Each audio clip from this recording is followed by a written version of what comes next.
As diferentes formas de se ver Deus. Escrevi um artigo lá no meu site abarcapsicólogo.com.br que falo sobre uma série de formas de se ver Deus que eu fui observando ao longo da campanha eleitoral para presidente em 2022. Este artigo eu coloquei lá no dia 4 de novembro deste ano de 22 e eu trago exatamente porque não é verdade que quando uma pessoa pratica uma religião, ela está vendo da mesma forma que o outro que pratica às vezes a mesma religião ou a mesma divindade. Eu fiz esse artigo baseado também nas questões históricas e com foco na pessoa de Deus pela divindade de Jesus Cristo. Então, analisando as diferentes formas de se ver o cristianismo e formas de se posicionar na ação política a partir do cristianismo e usando como arma de medida para se fazer uma escolha política. Esta campanha foi prioritariamente enfatizada no campo da religião, que foi o apelativo de conquistar voto, e ao mesmo tempo onde as propostas dos candidatos ficaram em segundo plano. Isso não é nada bom para um sistema democrático, para um país que se diz república, porque política é uma coisa, religião é outra. E quando essas questões se misturam, é sinal de que as formas diferenciadas de se ver a mesma divindade divide uma nação e faz com que as pessoas se usufruam da religião, do aspecto emocional da prática religiosa, para se ascender politicamente, onde as religiões se cruzam com a questão do Estado. E aí vira uma meleca. Não se faz nem o Estado e não se pratica nem a religião.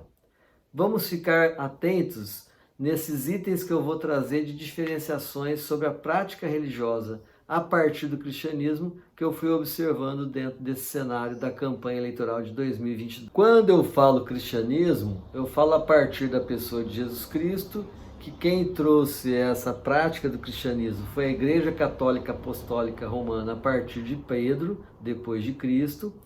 Mas depois, lá em 1517, houve a Reforma Protestante a partir de Lutero e Calvino, onde se dividiu essas perspectivas, criando as igrejas evangélicas. Mas também tem outra confusão ali, porque as igrejas evangélicas elas são de base histórica a partir de Lutero e Calvino, e ao mesmo tempo nós temos muito cristianismo que foi na contemporaneidade se adaptando à realidade locais, às realidades culturais.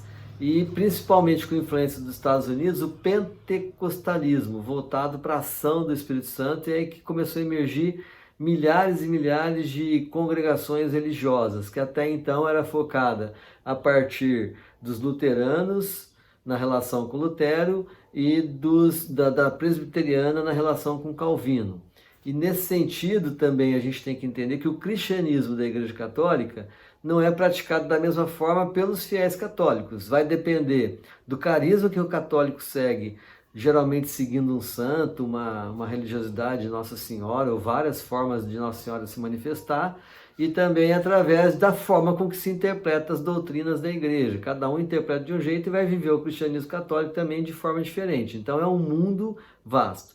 Hoje não dá para a gente falar que existe o catolicismo e os evangélicos, porque os evangélicos estão subdivididos em milhares de congregações e com uma adaptação assim que às vezes algumas ferem até o preceito histórico das que vieram da Reforma Protestante de 1517, porque se adaptaram de uma forma para as suas conveniências pessoais, inclusive para enriquecimento de alguns. Então é nessa perspectiva que a religião, nessa fragmentação, ela leva a um desequilíbrio emocional, acentua-se muito o caráter emocional da prática religiosa e dá uma abertura enorme para que políticos e politiqueiros se aproveitem da prática religiosa para dizer que estão do lado do bem ou do lado do mal, este é do bom, este é do mal, este protege a família, este não protege a família e assim por diante. Aí vira uma salada e que a gente vai enfraquecendo o nosso sistema emocional e também o nosso sistema social democrático. Então, eu vou trazer aqui algumas variações. Por exemplo, no campo da defesa da vida. Não ao aborto, contra o aborto, porque Jesus prega a defesa da vida. Mas, ao mesmo tempo, sim às armas para a proteção da família baseada na família, pai, mãe e filhos, a partir da família de Nazaré. Então, aquela mesma critério que se usa num cristianismo para ser contra o aborto é usado para a arma que vai defender famílias, se possível, até matar.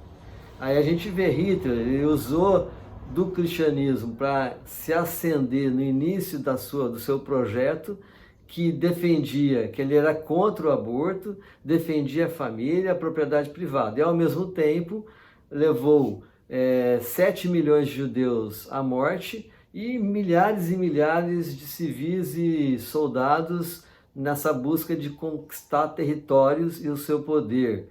Então, assim, dentro de uma mesma posição religiosa, a arma para defender seu projeto de defender uma nação, uma soberania ariana da raça pura e, ao mesmo tempo, justificando o massacre. Então, olha só, gente, essa confusão se estabelece.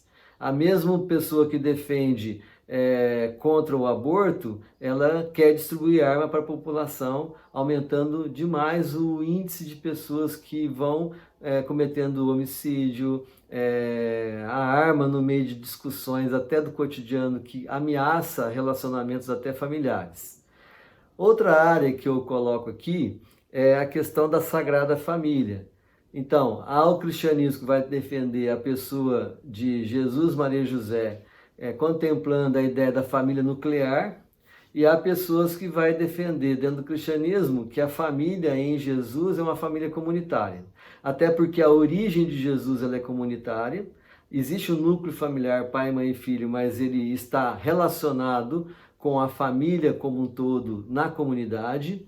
E, ao mesmo tempo, a partir da Revolução Industrial, a família fica nucleada, onde o homem vai para a fábrica, a mulher cuida da casa e dos filhos. Então, essa adaptação do cristianismo conforme as conveniências locais, mas sabendo que este modelo de família vai segregar e vai colocar em segundo plano famílias que vêm de origem comunitária, tipo as indígenas, as famílias afrodescendentes, que tem uma característica lá das comunidades afro, tribais, da época antes que foram escravizados e assim por diante. Então, qual é a melhor família? É a família do padrão europeu, pai, mãe e filho, num sistema nuclear. E essa família gera muitos problemas que não consegue solucionar, sendo que a força, aquilo que fortalece a família é o comunitário. Mas no cristianismo, muitas vezes fica essa prerrogativa que a ascensão maior é daquela coisa de cuidar da sua família, dos seus filhos, protegê-los contra o mal. Quando o assunto é pobres, existe o cristianismo que vai dizer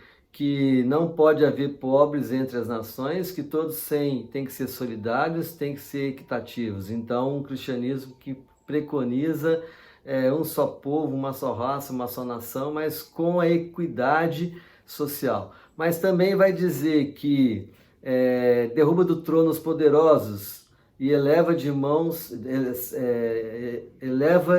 cheias os humildes, os pobres. Mas há cristianismo que vai pegar nessa passagem uma outra posição de que pobre aqui é pobre de espírito, aquele que não consegue rezar, que não está perto de Deus. Então, tá vendo? Essa ambivalência de posicionamento. Mas também existe aqueles que vão dizer que aqueles que estão mais próximos de Deus é aqueles que estão prósperos, que estão conseguindo galgar financeiramente, crescer financeiramente. Então, justifica-se os pobres que estão distantes de Deus.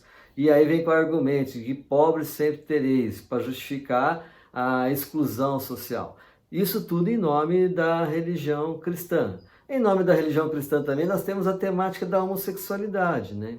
Então, casais que são realmente próximos daquilo que Jesus preconizou é o casal hétero, Maria e José com seus filhos. Porém, tem cristianismo que vai defender que em Jesus, que tinha o amigo íntimo de Cristo, que era João, aquele que escreveu o Apocalipse, que aí vê nesta relação íntima de Cristo com João a possibilidade deles terem uma vida homossexual, justificando assim as igrejas cristãs que já abrem para o casamento homossexual e que já tem essa visão da homossexualidade também como parceria nessa construção cristã. Olha que ambivalência. A questão do diabo, né? A religião cristã que foge do diabo e que prega Jesus, mas que fala mais do diabo do que de Jesus. O medo do diabo. E aí fica aquela coisa do receio do que é o diabo. É uma pessoa? É uma maldade? Aqueles que não praticam o catolicismo, por exemplo, que praticam a religião de matriz africana, eles são diabólicos? Coisa que não é diabólica, que é de Jesus, é só a forma do cristianismo ocidental que se pratica. Então olha só como que isso pulveriza. E também é aquele cristianismo que vai falar que diabo é o que divide, que é aquilo que o ser humano constrói que destrói o outro. Então é o diabólico, aquele que divide o diálogo e rompe as relações. Tá vendo? Uma outra forma de pensar o cristianismo. E tem a questão da salvação. Quem vai para o céu? Aquele que reza mais, tem o cristianismo que vai pregar isso, aquele que faz mais a caridade, aquele que é mais solidário, ou aquele que ganhou mais dinheiro, então a teologia da prosperidade. Quanto mais dinheiro você ganha, mais prova que perto de Deus você vai estar e justifica a salvação. Tá vendo? Para cada item desse, como existem ambivalências e formas diferentes de se ver e de se viver. Aí nós temos o item também sexualidade, né? Aqueles que vão designar que o casal que casa em Cristo tem que casar virgem e sexo depois do casamento. Mas tem aquelas orientações também cristãs, principalmente norte-americano, alguns pastores que preconizam a sexualidade a partir dos genitais femininos, que vai dizer o seguinte: olha, vocês podem ter sexo oral e anal, porém não tenham sexo genital, que aí vocês estarão preservando a castidade. Tem aquela questão também da sexualidade, onde se você for um parceiro homossexual, você está distante da perspectiva cristã. Se você for hétero, aí sim você está de acordo com a doutrina. Lembrando que a Bíblia embasa todas essas possibilidades, mas a gente tem que entender que existe a Bíblia tradicional, histórica, que tanto calvinistas, luteranos e católicos se reuniram e mantiveram o mesmo texto, mesmo depois da Reforma, mas tem a readaptação de muitas congregações, muitas comunidades pequenas ou muitas comunidades que a gente denomina como seitas cristãs, que vão readaptando a Bíblia e mudando o texto conforme a sua conveniência. Por exemplo, tem uns textos que enaltecem Maria, tem uns textos que Maria não aparece, só a pessoa de Jesus. Então eu sempre pergunto: você localiza essa questão da homossexualidade na Bíblia? Então me mostra onde está escrito. Porque às vezes não está escrito aquilo que a pessoa está dizendo que está lá. Então, nesse sentido, a religião e a política, com todos esses itens que eu descrevo aqui de diferenças, ela vai ter a moral religiosa, que embasa a questão da sua prática religiosa, e a moral civil, que é a moral da constituição de um país. Quando isso se mistura, você, por exemplo, acha que você, em nome de Jesus Cristo, tem que defender a família, por isso usar arma e se precisar matar alguém para defender a sua família. Mas se você fizer isso, na moral constitucional, isso vai te colocar na cadeia e você vai ter que responder um processo. Então, olha só, uma coisa é a prática religiosa e com a sua moral. Outra coisa é a prática da cidadania com a moral constitucional. Se você mistura essas coisas, você traz a religião para a política e a política para a religião. Aí ninguém consegue seguir uma orientação, tanto na religião como na política. Por isso que Karl Marx, já no passado, dizia que a religião é o ópio do povo. Por quê? Porque na religião, como mexe com as questões emocionais, as pessoas que não têm uma escolha religiosa por conhecimento histórico dessa religião, por uma escolha definida e uma clareza do porquê está praticando aquela religião, ela fica suscetível à influência daquilo que a gente chama de lobo revestido de cordeiro. E a ação política, ela carrega muito isso. Os políticos têm muito essa capacidade de influenciar o outro que é influenciável, que é aquele que não tem informação, que não tem conteúdo, que não tem história e que às vezes pratica uma religião pelas questões emocionais, para elaborar questões pessoais emocionais.